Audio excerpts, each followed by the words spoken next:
નમસ્કાર અને 24 ન્યૂઝ નેટવર્કમાં આપનું સ્વાગત છે। ગુજરાતના સૌથી મોટા સમાચાર આજની બ્રેકિંગ ન્યૂઝ છે। વાવથરાદ રાજ્યકક્ષાના મંત્રી સ્વરૂપજી ઠાકોરે વતનમાં કર્યું મતદાન। વાવથરાદ જિલ્લાના વાવ તાલુકાના બિયોક ગામે આજે સ્થાનિક સ્વરાજની ચૂંટણી દરમિયાન રાજ્યકક્ષાના મંત્રી સ્વરૂપજી ઠાકોરે પોતાના મતાધિકારનો ઉપયોગ કરી મતદાન કર્યું છે। મંત્રી પોતાના વતનના બિયોક ગામની સ્કૂલ ખાતે પહોંચ્યા હતા અને શાંતિપૂર્ણ રીતે મતદાન પ્રક્રિયામાં ભાગ લીધો હતો। મતદાન બાદ મંત્રી સ્વરૂપજી ઠાકોરે મીડિયા સાથે વાતચીત દરમિયાન જણાવ્યું હતું કે લોકશાહીમાં મતદાન એ દરેક નાગરિકોનો અધિકાર જ નહીં પરંતુ ફરજ પણ છે। તેમણે વાવ-થરાદ જિલ્લાના તમામ મતદારોને અપીલ કરી કે તેઓ ઘરેથી બહાર આવીને મોટી સંખ્યામાં મતદાન કરે અને લોકશાહીને વધુ મજબૂત બનાવે।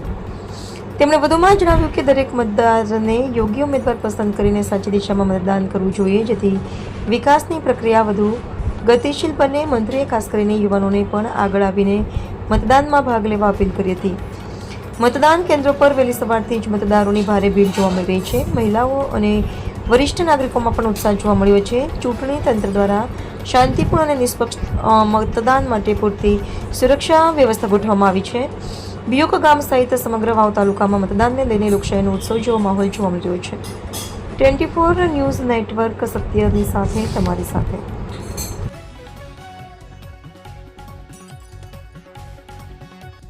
સ્થાનિક સ્વરાજ્યની ચૂંટણીનો મતદાનનો દિવસ છે।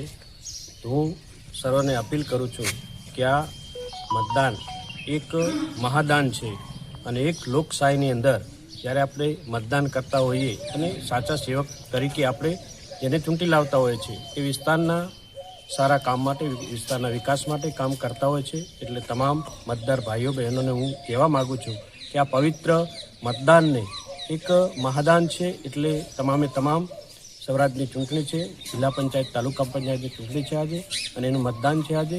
એટલે તમામને હું આહવાન કરું છું કે શાંતિપૂર્ણ આપણે સૌ સાચી દિશાનું મતદાન કરીએ એ જ અપીલ કરું છું। સાહેબ, ખાસ કરીને નવો જિલ્લો છે અને પ્રથમ વખત મતદાન થઈ રહ્યું છે, શું કહેશો?